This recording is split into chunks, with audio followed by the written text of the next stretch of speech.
Hello, welcome to that F1 show. This week was the 2022 Miami Grand Prix.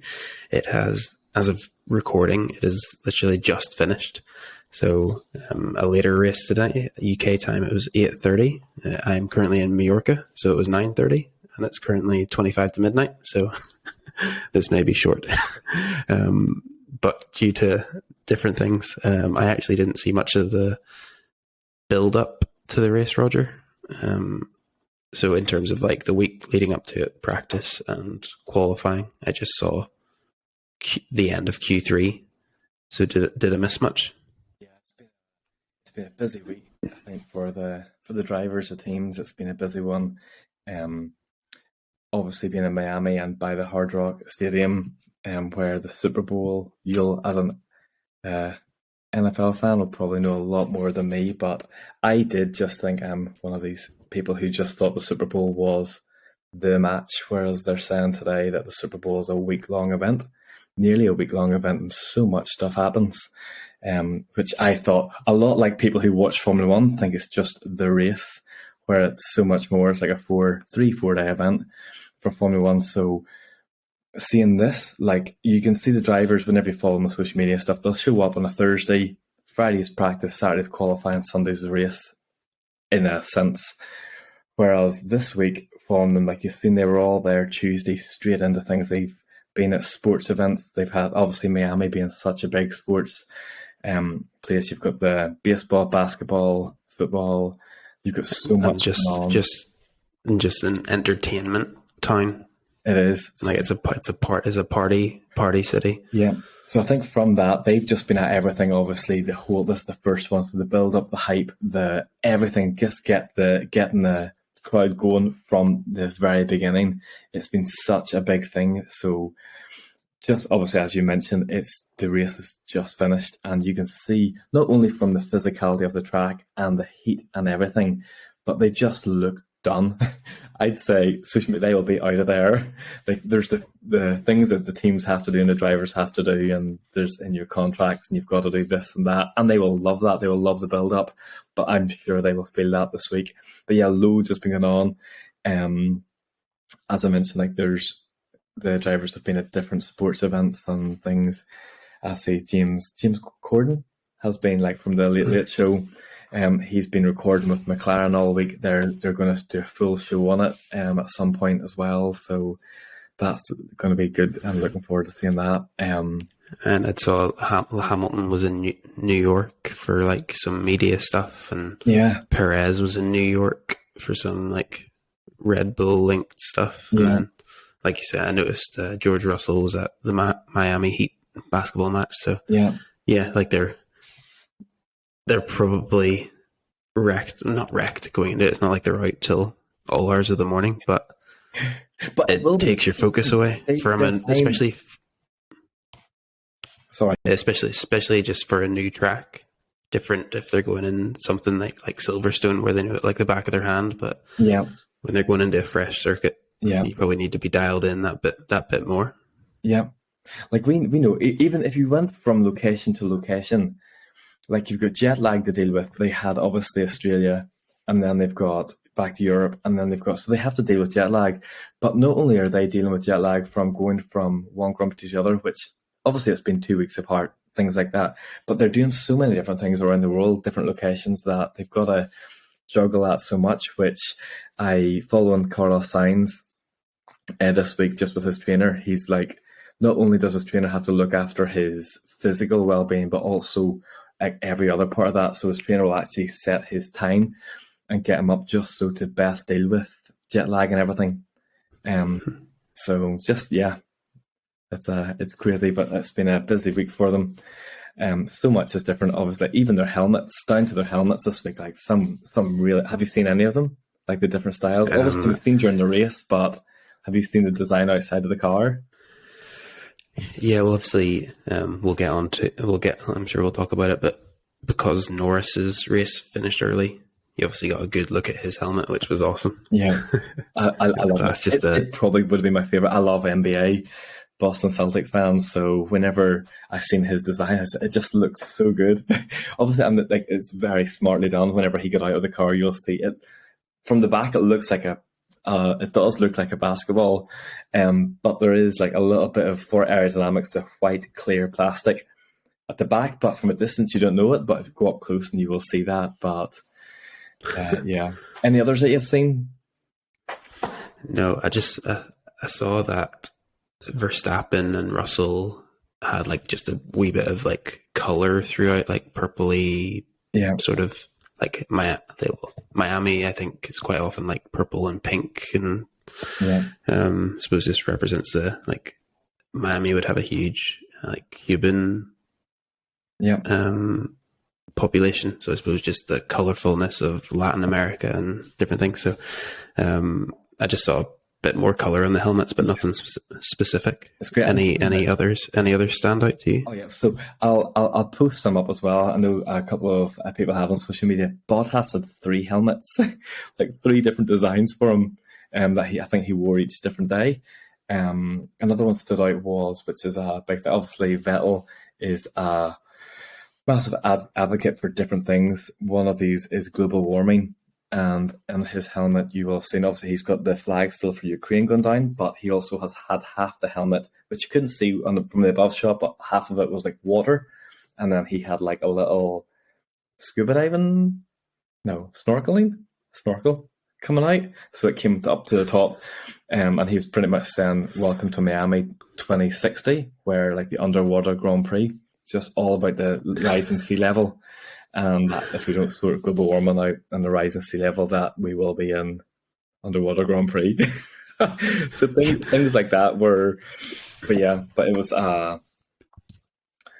lots of different things, and you can just see from before the race today, the grid walk. I laughed so much at Martin Brundle. He is quality. Did you see the grid walk? Were you able to catch that? Yeah, I only saw him talking to Pharrell. Okay. And I only caught the end of it, and it was he's amazing. He's sort of like no inhibitions when it comes to that sort of things. He'll just go up and stick a microphone in the face. Yeah, but he just goes on and on and on. Like Pharrell was very good to him, Chad, and then he just kept prodding to the point where Pharrell just started to like turn his back and just like, thanks, man, thanks. Yeah. And there's others, like there's the famous thing, if you go back and watch on YouTube, whenever Martin Brundle tries to interview Serena Williams. So it's happened 2 or 3 last year. Yes, so Austin last year was the one whenever they actually brought in the rule. The owners of Formula One brought in the rule that actually, because Martin Brundle and the grid walk is such a big thing, and Sky are the main people, they brought things that if Martin goes up to you to ask a question, you've got to try and answer. You can't push him away and say no. So they brought that in. So it happened after that event in Austin last year, whenever someone came up to him and said, "Here, move off," and he's just like, "What?" So it was Serena and Venus were together, and he's just like, "I don't even know if I've got this in me to go again." So good. So then he's like, "Okay," in my ear he says, "I'm being told to go just for you guys." So he's like, I'll do it for you. Walked up to Venus Williams and was like, "Hey, so like you're here, what do you think of Miami?" All that stuff. And like she sort of answered the question a little bit, and he's just like, "So who are you supporting? Who do you think is going to win?" And she's just looking around her, like hugging other people. And then she just turns around to him and goes, "Oh, sorry, what? What question did you ask me?" And then he just said, "You know what? I don't even care." And he just walked off. So like it's just, then there's so many other people. There's someone he thought was somebody, and started to talk to him like they were. He goes, "Actually, you're not who I thought you were." He's like, "Who are you, sir?" So there's a number of those, but it was worth having a watch. But there's so many celebrities, and to a point where it's so crowded, so busy, and he just couldn't find any drivers. A bit like Monaco, we're going to see it as well in Monaco, how narrow that grid is, and the amount of celebrities and everything want to be there. But yeah, 10 minutes in, we haven't even talked about the race, and we thought this was going to be fun. Sorry, I have just waffled. You're like, no, that's good. It is nearly the next day. But obviously the race, so good start. I suppose the sort of I can't find my words to sort of give an overview of the race. It wasn't that exciting apart from a few Yeah, events, I but agree. they were saying that was actually because they sort of got all that out of the way in practice and qualifying. So obviously, I mentioned at the start, I didn't see much of that. Was there a lot of crashes?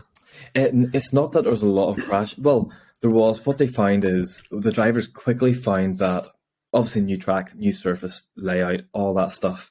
They were saying that the grip wasn't great, so you had to stay to the racing line to find the grip. Anytime you went off that, it was really hard. So there was a number of spins during free practice 1 and 2. Free practice 2 or 1. So Carlos Sainz lost at turn 14, and just from something like that, rear end went, hit the wall, and like it just wrecked the car straight away. So this is one of the things that they are going to change. They have said straight away. It's a concrete wall, so normally you've got your Armco barriers, which are like they take the impact, soften it a little bit, and help a bit like a tire wall type thing. But these things are just softer; they break the impact, make it better on the drivers, so it's not so hard. So he wrecked his car. That's what helped him then get back. For it was free practice 2, then free practice 3. Ocon done the exact same thing in the exact same place. He slightly hit the wall a bit earlier, but he was just like he was so hurt from. So just to put into context, the impact that he had just from coming around a slow-ish corner was 51G, which is the exact same G-force, if you remember the famous crash at Silverstone last year between Hamilton and Verstappen. So do you remember whenever whose fault was it? Hit Verstappen, spun and went straight into it looked like a crazy crash. Ambulance was straight there, had to go to hospital. That's the exact same impact that Ocon took hitting that wall, the concrete wall. So crazy. Like Sainz said there now, I'm not sure if you heard after the race came out, obviously in third place, so was interviewed. He said, they're like, how are you feeling? He just said, I'm still sore from the crash on Friday. So he just a hard blow, and so that's one corner. And then, as I said, they weren't expecting much overtaking in this track other than the DRS, just because of that. Okay. Whereas if you did go offline, you're just risking it, and your tires would just had pick up so many marbles, and it was just dirty, and there just wasn't much grip. So it was a concern before the race. Is that why DRS wasn't enabled? For normally it's after like 3 laps, but it wasn't enabled to like lap 5 or 6, I thought. No, it was today in the race. Was it? Yeah. So yeah, it was after lap 2. Yeah, I must have just missed it. That's okay. I'm sleep deprived. Understandable. No, it's good. But one thing that I think with DRS, I don't understand why they have to give it 2 laps after safety car. Like, I think it would, just for racing, it would make it so good. I know it's a race start and it's a sense of a restart, but I don't understand why they have to wait another 2 laps. I suppose one, if you want to give it 1. But then I suppose when there's a DRS train, as we see in pretty much all the races, no one really has an advantage because they're all getting it. So straight after a safety car, they're going to be so bunched up that it's not going to be that beneficial, other than it would actually be the only person it would hinder would be the person at the front. Yeah. So maybe that's why. Would have been great. So yeah, the grid top 3 to start the race was Leclerc, Sainz, and Verstappen. Yeah. With Verstappen on the racing line. Yeah. So obviously Verstappen gets a great takeoff, and Leclerc. It was actually that is what they were saying, because of that. You really noticed it today. Sorry, yeah. No, go for it. And then you got at the very start as well, the one person I love watching at the start, and it's always so unpredictable because of he just does so well, is Alonso. So he made 4 places on the first lap, and you can see that he just when on the onboard, obviously he had that little come together with Hamilton. I think it's just a race incident. Like neither of them could have avoided that, but he done really well. But again, yes, that anyone who started on the left, as you are sitting in the car, so not looking at it first. So as we were looking down the grid, anyone on the right, but as they sit, anyone on the left on the racing line definitely had an advantage. Yeah. So there was the start, and then that was pretty much it. Like, yeah. I'm not going to lie, I dozed from about like maybe lap 19 to lap 27. So I didn't see any of that, if anything happened. Yeah. But probably not much happened. Just some pit stops, some were slow, some were fast. That was probably it. True.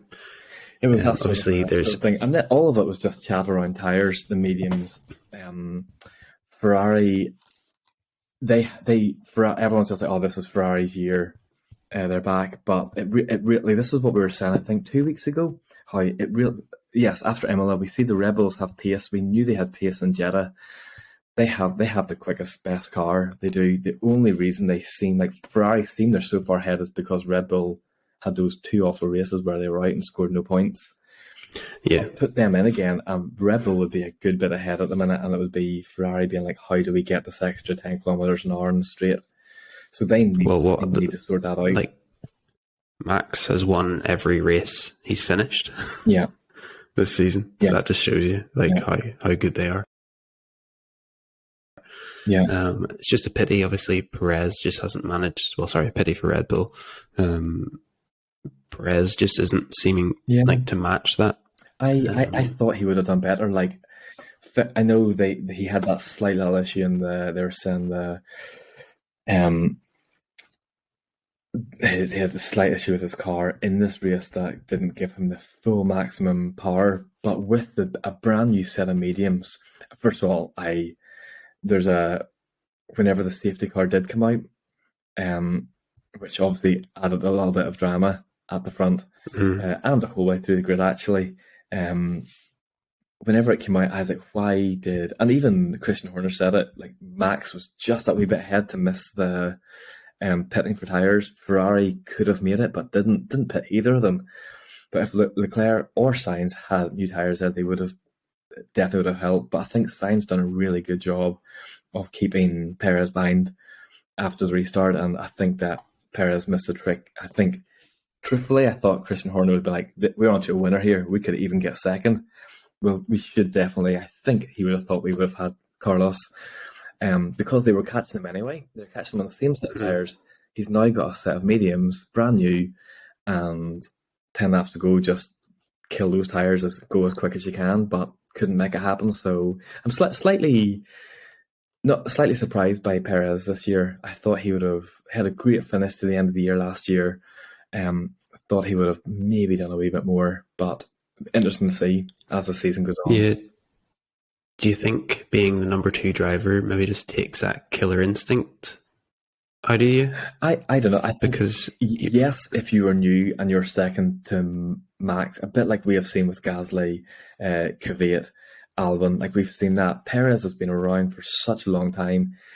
This really it was a lifeline for him. He was nearly at that whole season. He was nearly out of Formula One, and then Red Bull, he had that win with Racing Point, and they gave him the seat. So he's a great driver. I think it might. I just think that Max obviously is a phenomenal driver. So is Leclerc. You can really see it, Sainz, and you really are seeing the number 1, number 2 positions at the minute. Yeah. I thought Sainz would have given Leclerc a go this year, but Leclerc just seems to have upped this game, or Sainz has just had a bit of a wobble. We will see. Another story sort of that comes out of the Grand Prix is talking about tyres. Obviously, because George Russell didn't have a great qualifying, he started on hard tyres as opposed to Hamilton and most of the guys starting on mediums. Yeah. Which meant he could actually go longer, but he was able to manage the tyres phenomenally well. So he was getting to like into the 30s. Yeah. And then you hear the team radio of him coming on saying, shall we just stick this out and hope for a safety car or something like that? Because realistically, he was fighting for 9th. He was sitting in, was he sitting in 5th at that point? Yeah. Fighting for 9th or 10th, because obviously he'd have to stop. And then obviously Norris crashes out on, was it lap 40 or 42 or something like that? Around that. So then he pits, which puts him out behind. It then makes it Bottas in 4th, Hamilton 5th. Yeah, and him Russell 6th, was it? Yeah. No, Bottas was 5th. No, but 5th. Yes. But Hamilton didn't pit. So Russell's behind Hamilton on fresh medium tyres, and Hamilton's on hard tyres. So a great story, especially because the whole stat with Russell is he's finished 5th or better in every race this season. Still the only one. This race it was looking, but most of this race was looking like that wasn't going to happen, and all of a sudden it just works out. Yeah. So congratulations to Russell. He's showing. We're not. I know we're not that many races in, but you're maybe talking 3 or 4 more races before, if it stays the way it is, is he Mercedes number 1? Yeah. I think Hamilton's happy to let him have number 1 this season. he's probably at the moment just being like, what, like, but they're definitely not as bad as we were thinking they were going to be this race whenever you were watching the practices, and even in qualifying with Russell not getting through. Like, they're still definitely the 3rd best team for sure, I think. But fair play to him. And do you know what I really liked about that after you just saying, it just reminded me of whenever the team were saying, I think we should pit now. I said, let's just hold on. That builds a bit of trust between the mechanics and Russell and the race engineer who's doing a strategy. So for him to say, let's just hold off, and them to say, okay, they could just put their foot down and say, here, you're the new guy around here. This is what we're doing. They're like, okay, sure, affirmed. Let's go with what you think. And then on the complete opposite side of the spectrum is Hamilton's team come to him and they're like, we have one more chance to pit. Do you want it? He's like, I don't know, man. You tell me. Yeah. And then he's like, I don't want to pit if it's going to mean we lose position. Yeah. And then they're like, okay, don't pit, stay out. Which is just complete sort of, we don't want to make the call, you make the call, mate. I don't want to make the call, you make the call. Yeah. Whereas last season, there was countless occasions, or not countless, but like important occasions where Hamilton made a call, or vice versa. The garage fought him for it and brought him in. That's true. So just an interesting story that's developing in Mercedes. It is. Something to watch. Definitely.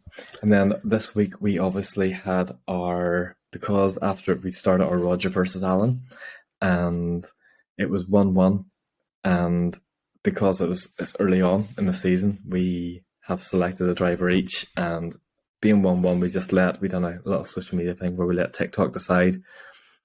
It gave me the little filter, it gave me Max Verstappen, which I was like, got it at, because I wanted to keep that for a race where I would come in after you with someone who might have been high up and made a bit of a rival, but it gave you Lance Stroll. I was like, oh, flip. I was like, this should be an easy win for me. But in the practice sessions, Max's rear right caught fire, and his steering and everything went, and there looked like issues. And I was like, oh no, the Red Bull issues are back. I was like, if he doesn't finish this, I was like, this is going to be an easy point for you. But then the start of the race, the Aston Martins weren't even on the grid. I was like, oh, easy points straight away. Alan's not even going to have a chance with Aston Martin, Stroll not getting out. But then he made it out. And then I was just like, oh, but happy to say it's now 2-1 to me, taking the lead again, Alan. Sorry. An easy win that I'm happy to concede, because I still have Max Verstappen in my back pocket. It's true. That's true. Hopefully a guaranteed win. Yeah. Just touching on something about Miami and what we talked about last week, and the whole Miami Marina in quotation marks. I was looking it up because obviously there were people on the boats watching. Yeah. I wasn't sure if they were just going to be cardboard structures to look like boats, but no, like people were full on partying on them, like they were at sea. So I looked it up. So it was partly to do with, I think, well, no, this was how the article I read phrased, like, teed it up, but Formula One come to Miami, obviously beaches, like on the water, everything, and the actual Grand Prix inland. So the owner's like, "Don't worry, boys, I got you covered." But so that was all decking. That was then covered in vinyl, but those were like proper yachts. Yeah. Those were all full on yachts, like tens of thousands, if not millions of dollars worth of yachts. And you could pay to be on them. So I was like, how much do these, like, obviously I imagine that's a premium seat. Yeah. So how much do you, so for one person, how much do you reckon it cost? Sorry, you might not know this answer, but is this for the whole weekend or just for the race? Oh, okay. The answer I have, I'm not sure. Okay. I'm going to say just for the race. Yeah, I'd say it might be just for the race, because you wouldn't want to be just on that one location for the whole weekend. Just for the race. Okay, so I'm going to think, Monaco grandstands for a race on a Sunday are about £900. That's for a grandstand seat where you're tight by somebody else. This is Miami, and I know there's tickets going for 80,000. This is VIP package. Yeah, yeah, VIP package, like over with the celebrities, was around 80,000. So this is my thinking. Being not in the best part of the track in a fake harbour, but yet you're sitting on a 78 meter foot, whichever one it is, Sunseeker yacht. I am going to go 5,000. Fair enough. When you said 80 grand for some tickets, I thought you were going to blow it out of the water. Yeah, so $9,500 for one ticket, or $38,000 for 4 tickets for a group of 4. So $9,000. What? That's £7,000 ish. Wow, crazy. Wow. Oh, it's mad, isn't it? But there's so many different things that they created around that track. So you had that, you then had the beach, you had the 2 swimming pools. Did you see the swimming pools? There's 2 Hard Rock done like this swimming pool area that was up. So you could literally go into the pool, get out, there's like sun loungers all around, then just stand the edge and overlook the track. It was incredible. Then there's the beach part where you've had your sunbeds and you've got picnic things. But then did you see the cable car? The whole way down the street. No. So they had a cable car as well, where you could get in and it would slowly go the whole way and just watch it. It didn't go during the race. Obviously, they couldn't do that. If something happened, that thing, and it fell, so they stopped it during the race. But you could get in and just do that, a cable car. Right, so just so many different little novelties. But yeah. Where would you... I'm trying to think, with the paying that amount for that boat, would you prefer that, being in the atmosphere of Miami and a big party thing, or would you prefer to pay to be on a boat? I'm not going to say Monaco because it's just a different price, or Yas Marina at the end of the season, where you could be on a boat there and see it. The atmosphere is not going to... Yes, it's the last race of the season. The atmosphere is not going to be as great. The party apps would... So, really what I'm saying, party atmosphere or real boat?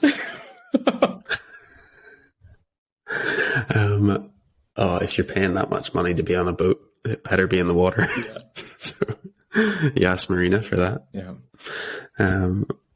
So yeah, but just bonkers. But then that's...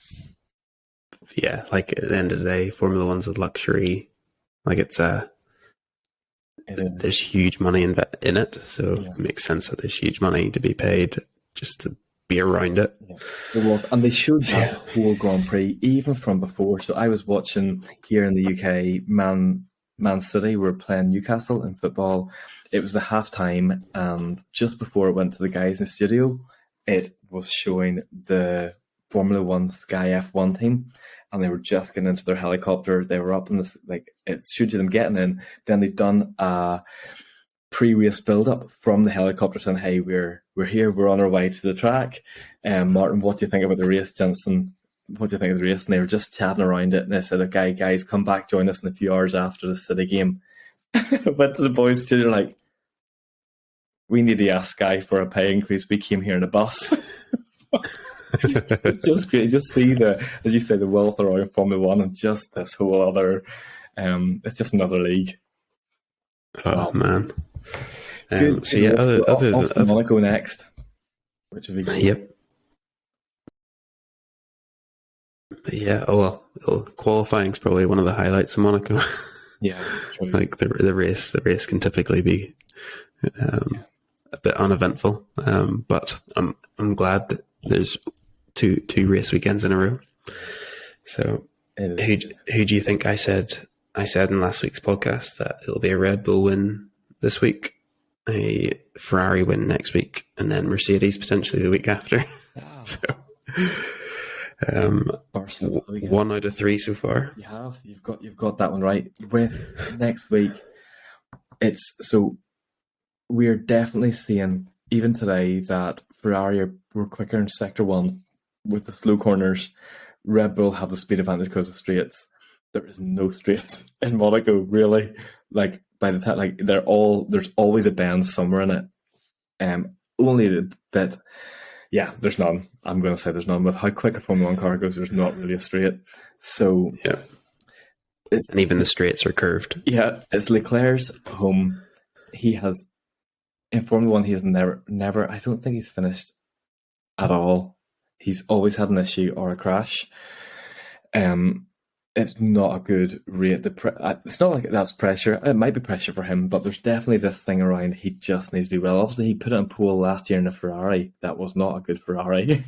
So he done well. He would love to win there. I'm going to say Sainz is going to win it. I'm just going to predict that early. I think that there will be a pressure thing again. Not to say that he will crash or something, but I think Sainz is I think the Ferrari will have, because it's so good in slow corners, they will have the edge. But yeah, I'm going to go Sainz. Yeah, fair enough. We're just waiting for Sainz to do something. Yeah. Like Barcelona, what Spanish Grand Prix. If that doesn't get him going, and we're by that point race 7, race 8. Yeah, I think he needs it. It's good today. He done really well today, especially after that crash. Because after the crash again, even the commentators just letting the practice just say, "Oh no, Carlos, come on!" Like they just wanted him to get it, and Ferrari need it for points wise in this constructors battle. They need him there, so it's a really good. Really, really good. Even though he started second, finished third, it doesn't matter. Like the Red Bulls were better today for sure. So that's a good race. So for those of you listening who are new to F1, tune in to Monaco on Saturday for qualifying. It's exciting. Like it's what it all depends on. I'm not sure the stat off the top of my head, but it's. Of what would it be? 80%, 90% of race cars that start on pole win at Monaco. Normally, yeah, it's so hard because you can't overtake.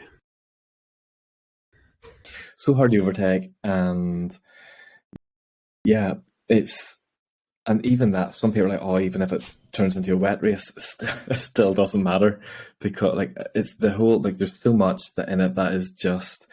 It's such a great track, but the beauty of qualifying is because there's no overtaking, but there's also so little room for error. Not only is there little room for